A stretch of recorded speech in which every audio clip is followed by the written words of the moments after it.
is how you communicate to your wife too. Mm-hmm. Sometimes I see people and I feel like that guy is always on stage. And I'm not saying this about you, by the way, by no means. I'm just, Even if you were, I'd be over it.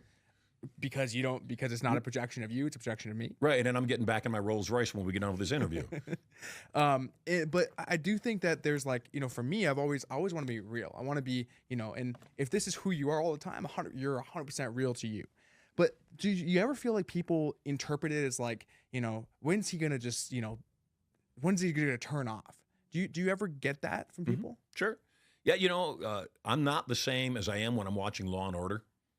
Okay. When I'm watching Law and Order, I'm in my robe, and I was going to show up in my robe. I just didn't think you'd like that. It doesn't go well. And they didn't pay enough, by the way. You didn't pay enough. It doesn't go well with the thong either. No, it doesn't. It doesn't.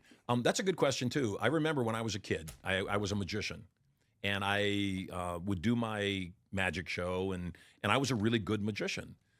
I was a teenager, and the teenage girls would walk up when I got done, and they go, "Oh, you're so amazing. We should go hang out."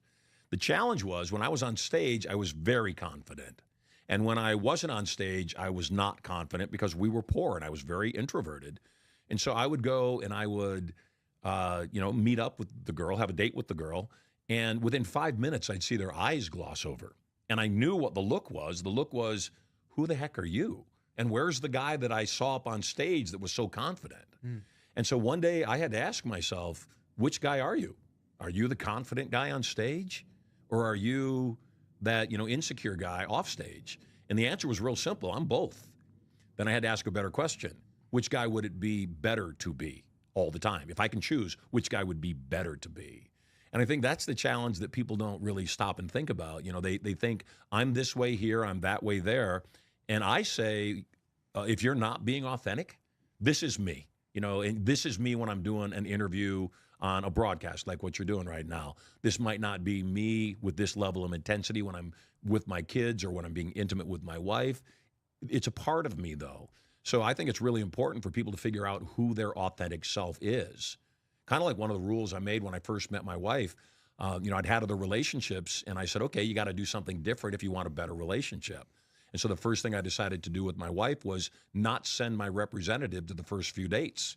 I decided I was going to send Marshall in his raw form, imperfections and all, to the first dates so that she could either like me or not like me.